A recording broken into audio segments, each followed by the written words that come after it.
कहनी, ज्ञान, विवेक, विराग, प्रभु वो मुझे प्राप्त हो। मान को भगवान ने कहा, मातु विवेक अलौकिक तोरे, कबहु न मिटी अनुग्रह। भगवान से इतने मांगना है, हमारा विवेक बना रहे। जानते हैं ना, ये परिवार थोड़ा कठोर है, ये घर जानकर अनजान बने रहिए। परिवार में जिसका आपसे काम है वो आपको बहुत प्रेम करता है। आपसे जिसका काम नहीं वो आपको टेलीफोन करके हालचाल भी नहीं पूछेगा, कैसे हैं आप। इस कलयुग में जो पिता उसका पुत्र उसके मन के निकट रहता है वो धरती का सबसे सौभाग्यशाली पिता है। नहीं तो कलयुग सुत मां नहीं मातो पिता तबलों, अबलानन देख नहीं जबलों। अभी नहीं, कलयुग के चौथे चरण की स्थिति है। जब तक पत्नी का मुख नहीं दिखाई पड़ा तभी तक पुत्र माता पिता को मानता, नहीं तो फिर वो बच्चों की माई को मानता बस।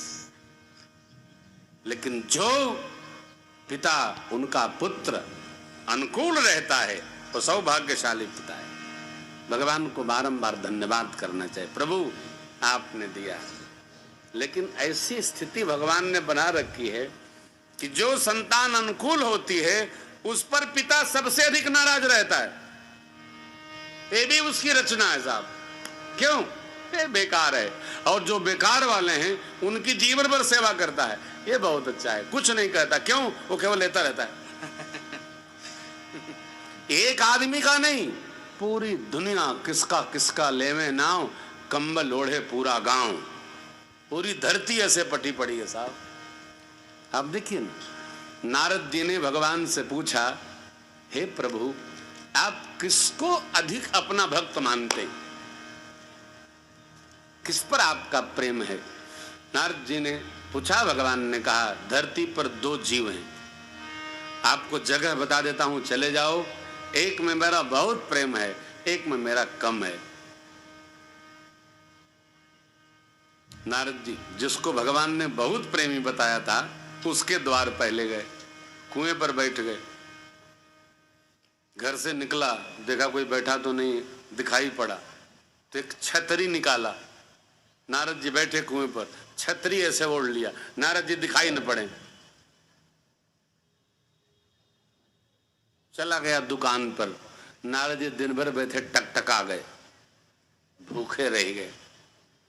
शाम को आया, देखा ही बाबा अब तक नहीं गया, फिर छतरी वैसे लगाया और घर में चला गया। पूछा भी नहीं कि कहां से आए हो, पानी पियोगे, सोओगे, खाओ, कुछ तो करोगे नहीं। अब नारद जी शाम को उठे और वहां गए जो भगवान का कम प्रिय भगत था, वहां गए साहब। देखिए भगवान की भी रचना वैसी है जैसी जगत वालों की है, कोई अलग नहीं होता। यहां से वहां तक एक ही बराबर भाव समझो। जैसे उसके द्वार पर पहुंचे, भगत का देख करके गदगद हो गया।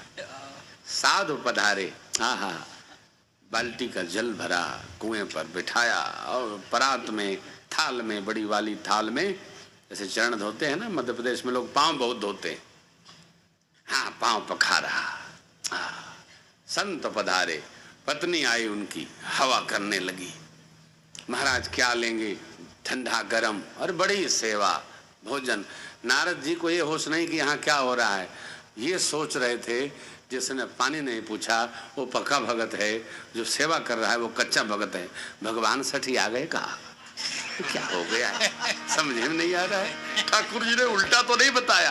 अब तो जैसे तैसे समय बीते, नारद जी घबराए कि कैसे इनसे मुक्ति मिले तो हम आगे बढ़े।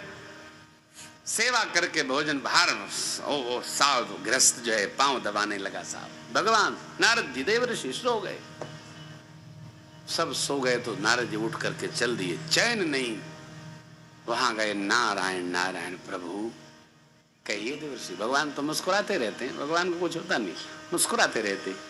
हाँ बोलिए। मैं ठाकुर आपने उल्टा तो नहीं बता दिया?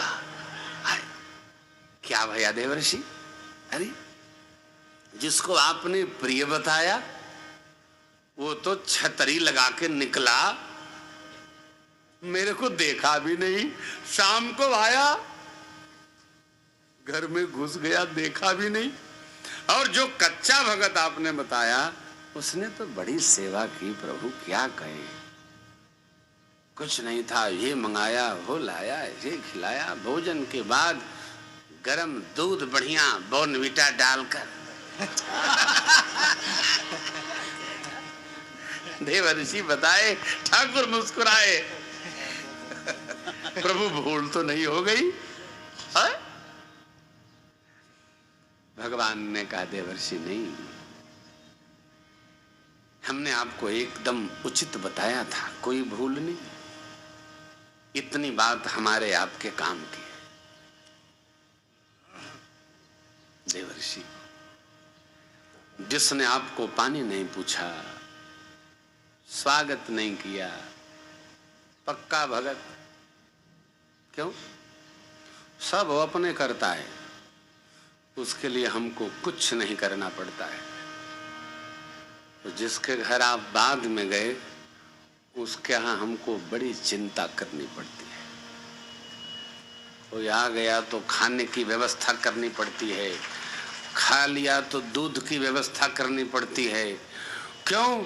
वह पूरा परिवार मेरे भरोसे रहता है, या मेरा तो स्वभाव है करम सदा तिन के रखवारी, जिम बालक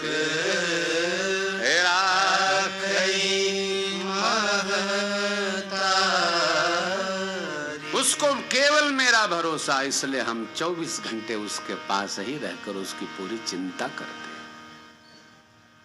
कथा ये कहती है हम पहले वाले नहीं बन सकते, हम बाद वाले ही बने, जिससे भगवान चिंता करते रहे और हम भजन करते रहे।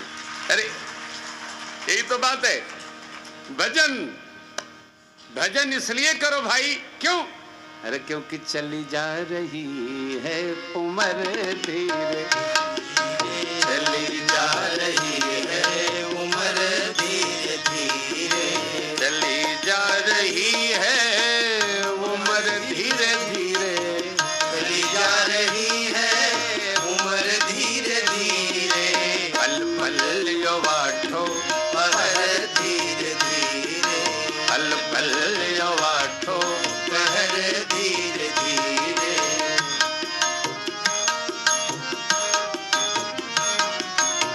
बचपन भी जाए जवानी भी जाए, बचपन भी जाए जवानी भी जाए, अरे बचपन भी जाए और बचपन भी जाए, बचपन भी जाए और बचपन भी जाए। अब बुढ़ापे का होगा असर धीरे धीरे, बुढ़ापे का होगा असर धीरे धीरे, चली जा रही है उम्र धीरे धीरे, चली जा रही है उम्र धीरे धीरे।